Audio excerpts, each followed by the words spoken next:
What up, fam? Got my Black Boy Joy shirt on because we need some joy. It's been wild. It has been a tragic and chaotic start to this 2023-2024 school year. Been a lot of thoughts running around in my head. And I need to break something down because I've noticed this for years, this lack of understanding when it comes to what is white supremacy. What are we really talking about when we talk about whiteness or blackness? And how do the variables of whiteness and blackness show up in our society, in our workplaces, in our communications, in our national discourse? So, okay, let's think about this, right?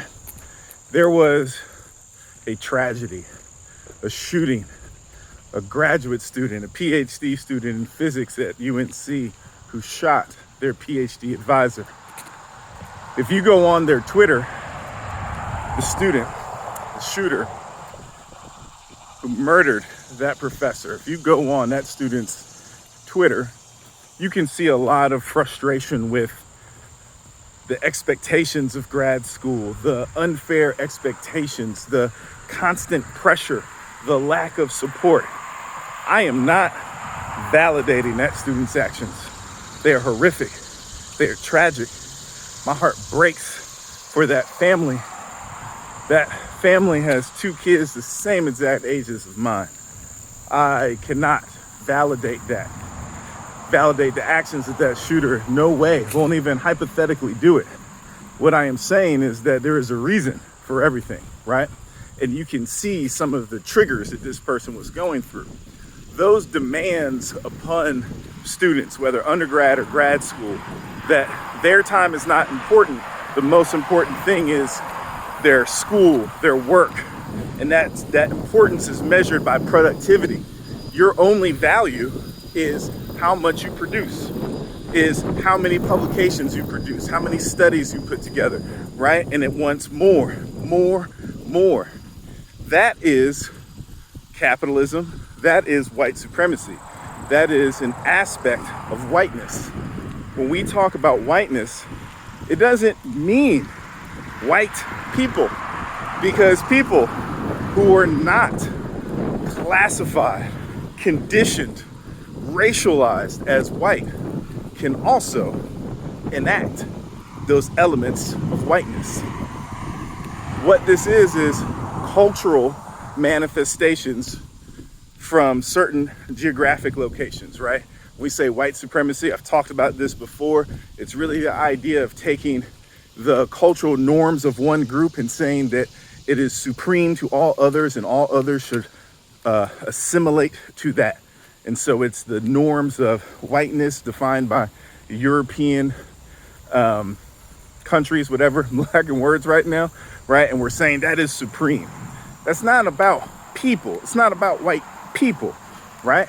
People are people, which means human nature is persistent through everyone and throughout all time. We all do the same things, but we are placed in different systems that either exacerbate or mitigate those expressions of our human behavior. Now, this is where it gets interesting in our workplaces and the other dynamics that we see.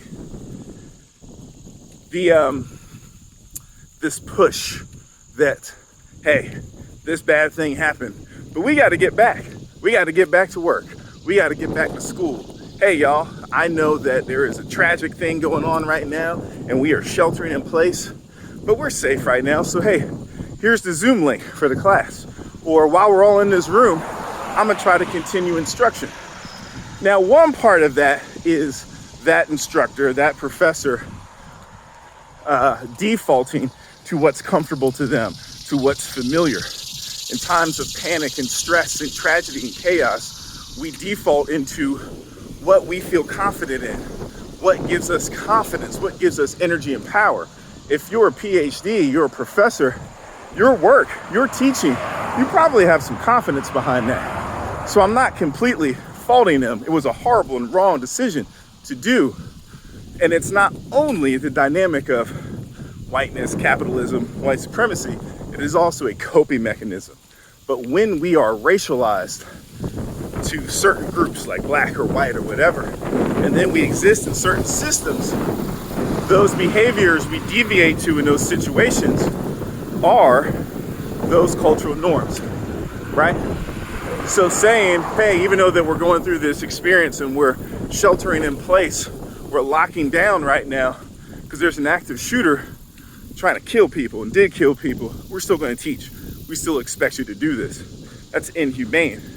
That is white supremacy. That is whiteness. Not saying white people, because I know black people and folks of color who do that. We all have certain degrees of assimilation, right? No one assimilates zero. We all have certain degrees of assimilation. In addition, offices and departments who are forcing people back to work, who are making people take paid leave for something that was out of their control, who aren't allowing people to have autonomy and flexibility in their work schedule to address their mental health concerns, that is also white supremacy, whiteness, capitalism. Capitalism is an arm of white supremacy, right? It's valuing productivity. It's valuing the time of the system of generating profits over your personal time, over your personal mental health and physical health. That is what these systems do. So when you are experiencing this in your workplace, pause, stop, think about what's going on, acknowledge it. Think about the evolutions of this, how we got to this point. Nothing exists on its own. It has evolved from something. The dynamics of our workplace in the US evolved from the plantation systems of the US, because the plantation systems, the chattel slavery plantation systems of the US are what created this sometimes hellscape of a country that can be so much that if we just embraced the ideals and said, everyone's life matters, black lives, because they're put at the very bottom, they matter. Let's start there, right? And let's make efforts, intentional efforts, to reduce and eliminate as much of the systemic, institutionalized oppression that we have intentionally created in this country. You can't undo something that has been created with intentionality without being intentional. Chattel slavery was intentional. The system built around that relegated black folks as less than human and to be at the bottom of the pay scale, to be at the bottom of the opportunity scales, to be at the bottom of everything, that is exactly what I'm talking about. Y'all know it. Come on. All right. Look, I'm going to stop. We're going to keep walking. I want y'all to think about that. Enjoy this beautiful day. 70 degrees out here. Let's keep going. And if you are having a hard time after everything that's going on, understand that I am too. Understand that we all should be, because this should not be normalized. And sadly, it has been normalized. We got to make a change, y'all. But we can't just say we got to make a change. Change is in the power of each of us as individuals. And when we all, or most of us, a significant percentage of us, connect and collaborate and initiate and engage on that change, we can do it. All right, keep walking.